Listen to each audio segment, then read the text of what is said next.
Всем здорово, народ, я тут надел шмоточку на интеллект, поэтому сегодня у нас быстрый PvP-шный обзор на Фростмага. Погнали смотреть видос. Итак, героические таланты. Всегда берем себе Frostfire, который стреляет и огнем, и льдом. Выборочные таланты тоже всегда берем идентично. Это левый и еще раз левый. На сегодня я не подготовил вам 2 или 3 билда разных. Я подготовил один единственный билд с небольшими видоизменениями. Значит, смотрите, ветку Фроста всегда выкачиваем идентично, вот всегда берем вот тупо вот так вот, это прям must have. Я не знаю, здесь как будто бы все таланты абсолютно хорошо используются, и нет смысла что-то вообще другое качать. Мы тут себе и шквал максимально эффективно прокачиваем, разгоняем, чтобы у нас 2 заряда, при этом буря комет, очевидно, у нас должна быть. Ну и также берем себе талант на шарик, чтобы у нас было моментальное применение нашей снежной бури, нашего Близзарда. Это прям все очень хорошо работает. А вот ветка левая, ветка мага, дефолтно у нас здесь может выкачиваться немножко по-разному, в зависимости от противников, от сетапа и так далее. Смотрите, по дефолту мне нравится вот данная раскачка, когда у нас вот здесь вот используется не кольцо мороза, а кольцо обледенения, просто потому что, чтобы лишний раз не стоять на месте. Да, кольцо мороза можно использовать и как контроль, и как такой зонящий спел, но если вы хотите прям максимально упороться в мобильность, которая у Фростмага неимоверно хорошо развита, в том плане, что у тебя и косты практически все моментальные, и вообще тебе не надо останавливаться практически никогда. С этим талантом тем более тебе не придется даже кольцо мороза кастовать. И второй выбор, над которым мы всегда думаем, это прокачать себе мерцание или плавучую льдину. По сути, мы не хотим отказываться от данного таланта, потому что неудобно качать другие вообще поинты, мы тогда не можем выйти в дыхание дракона. Короче, здесь всегда должен быть поинт, и, соответственно, вы выбираете. Либо вы качаете мерцание, если вам, допустим, не нужно иметь блинк, который диспелит с вас станы. То есть, если вы не играете против разбойника. Если он вам нужен, вы его качаете, и у вас тогда будет просто скачок, который еще и с вас станы будет диспелить. Это, ну, прям против разбойников супер пример такой, чтобы было понятно. Если есть рога в противниках, 100% берем скачок. Но при этом у нас появляется еще и баф плавучая льдина, который позволяет нам кастовать на ходу. У нас есть 3 заряда. Вот я себя немного переместил налево. Соответственно, плавучая льдина. У нас 3 заряда есть, вы кастуете, у вас появляется баф на 14 секунд. По-моему, можно их стакать, да. Но при этом, если вы себе стакаете, понимаете, что у вас 3 заряда, и они не суммируются по времени действия, они всегда будут максимум 50 секунд, 15 висеть. Ну и все, вы просто на бегу можете кастовать те спылы, которые вам нужны. При этом у вас есть скачок, который диспелит станы. Это хорошо. Но если вы играете со скачком, вы не можете нажимать его во время вашего каста. То есть, видишь, я вот сейчас не могу. Не способен я нажать скачок. Если же я играю с мерцанием, то, очевидно, я могу нажимать его во время каста, и это довольно приятно в том плане, что, допустим, вы начинаете кастовать овечку, полиморф, да, просто нельзя нажимать полиморф именно в манекена, но вот вы кастуете, и просто под конец с вашего каста блинкуетесь, и вам будет сложнее кикнуть этот спел, если есть какой-то милишник в противниках, ну и в целом можно вот за вами не уследить, и вы всегда можете поменять свою позиционку. Поэтому данный талант, конечно же, приятный. Во-первых, у нас не один блинк, а 2 появляется, можно их нажимать во время кастов.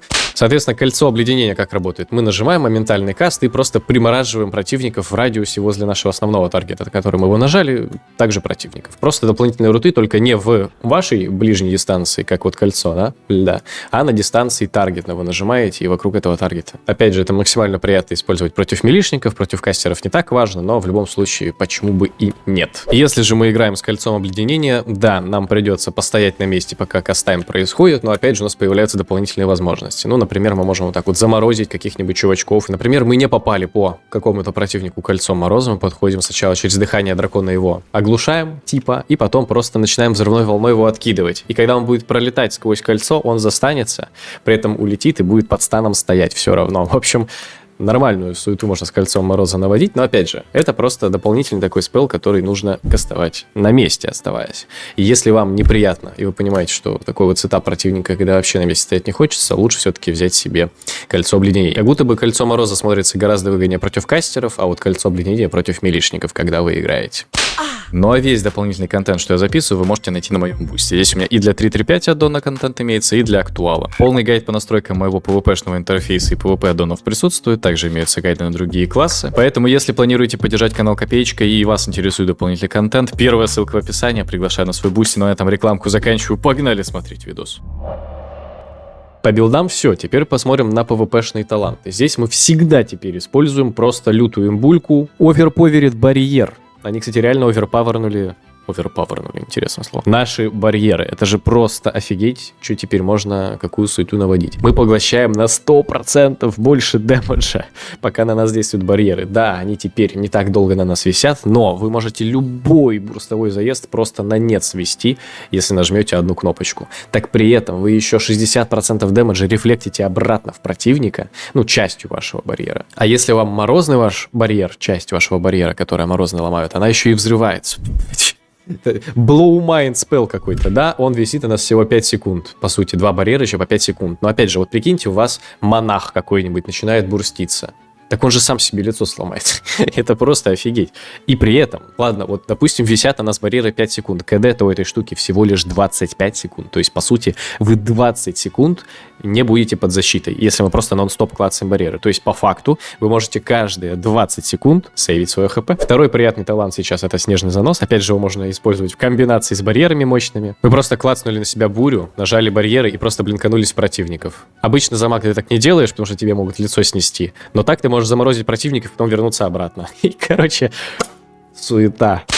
Насчет третьего PvP-шного таланта я бы здесь подумал, но мне лично очень нравится Ice Wall. Я, опять же, про нее уже рассказывал. Вы можете эту стенку использовать для зонинга, как вот хила вражеского от вражеских дамагеров, как и себя от вражеских дамагеров. Ну и в целом можно прикольную суету со стенкой мутить. Например, вот вы ее поставили, сквозь нее блинковаться нельзя, но расовая активка бездна эльфов работает. Вы туда просто тпшнулись, здесь помансили и улетели обратно. Суета.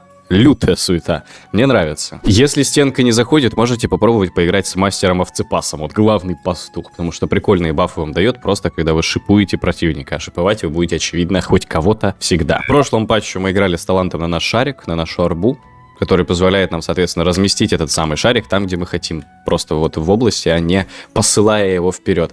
Сейчас не самый лучший вариант, просто потому что появился ультимативный талант на наши щиты, и мы хотим его взять вместо шарика. А шарик мы уже заменяем на то, что использовалось тогда, опять же, вот на стенку, снежный занос и так далее. Есть еще один талант, который можно рассмотреть, это Ice Form, ледяной облик, но смотрите, в чем есть суть. Да, у вас появляется возможность на 17 секунд выйдите все станы, опять же, против разбойников гига-имба, но у вас этим талантом заменяется ваша стылая кровь. У этой суеты КД 1 минуту, но она не дает вам тех бафов, которые давала стылая кровь. У вас не будет уже просто дополнительные хосты и так далее, просто вы будете неуязвимы к станам и отбрасываниям. Это прикольно, опять же, при учете, что КДшится 1 минуту, действует 17 секунд, у вас промежуток всего лишь 43 секунды, когда на вас этот баф не висит, но тогда вы отказываетесь от вашей такой приятной кнопочки, вот стылая кровь, опять же. Ну и тут уже нужно смотреть по ситуации. Опять же, если вы довольно комфортно себя чувствуете и прощупали вот этот геймплей против разбойников, можете не брать. Если не хватает и вас прям вот эти последовательные станы сильно душат, то, опять же, можете рассмотреть данный талант, он вам будет сейвить неплохо так лицо. По нашему геймплею и по нашим кнопкам. Здесь, опять же, нету прям какого-то ультимативного, бурстового, знаете, такого ротейшена, что вы нажимаете сначала это, потом то. Просто смотрите по ситуации и по прокам, но самая, опять же, главная фишка фростмага в том, что вы очень мобильны и вам практически никогда не нужно стоять на месте. Помните, что теперь наша арба, наш шарик не ставится таргетно как бы в области, а просто летит перед нами до первого противника, потому что мы, опять же, не берем тот самый PvP-шный талант. Это просто нужно помнить, что вот сейчас он именно летит вперед, а не ставится туда, куда вы хотите. Но это все равно не проблема, потому что он предоставляет вам моментальный Blizzard, который вы, очевидно, будете просто использовать туда же. И все, вот так вот бегаете, вам не нужно останавливаться. Посмотрите, сколько проков у мага имеется. Просто шквал дуаленса. Мне прокнула моментальная стрела ледяного огня, снова шквал, снова дуаленса, у меня все откатилось. Я могу еще раз шарик положить, еще раз Blizzard и так далее. Это просто офигеть. Если вы играете против милишников и берете себе здесь кольцо обледенения, кастуете кольцо обледенения, туда также бурю комет, и все это сверху бим-бим-бам-бам, все противники гниют, все замедлены, все под периодическим уроном. Это неимоверно много. Кто-то оттуда выбежал, начинает вас бурститься. Все, клацаете щиты, вы живы. Нажимаете блинк обратно, ставите стеночку, если нужно. Она просто здесь почему-то не ставится, но не важно, не знаю, почему она тут не ставится.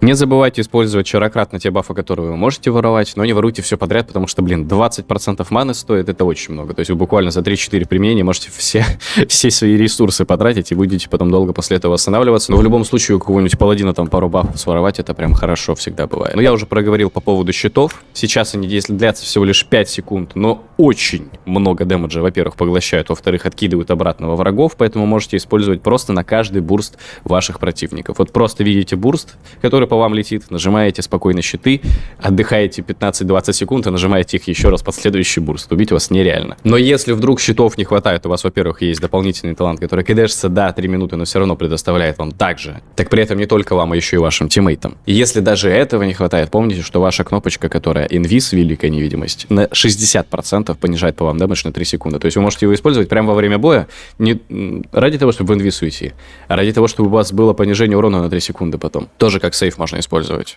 Короче, Фростмаг — это сейчас кайф неимоверный. Просто контролите лекаря, дамажите дамагера, и все. Убить вас практически невозможно, а что еще нужно для ПВП, собственно? Вы можете замедлять, станить, полиморфить, дезориентировать, откидывать противника, зонить стенкой. Это просто супер ультимативный пацанчик какой-то. По поводу статов, самое важное для нас — это скорость, потом универсальность, потом искусность, потом крит. Самое главное — скорость и универсальность. Набирать остальные два как пойдет. По шмоткам пока конкретно не разбирался, я не помню, там сейчас можно фулл-сет получить или нужно подождать все-таки, чтобы время прошло. В любом случае, приложу скриншотик какого-нибудь топа из ладдера, вот можно по аналогии с ним собираться там без вариантов особо. На этом видос заканчиваю, народ. Всем чао, всем прогрессив ПВП, всем пока.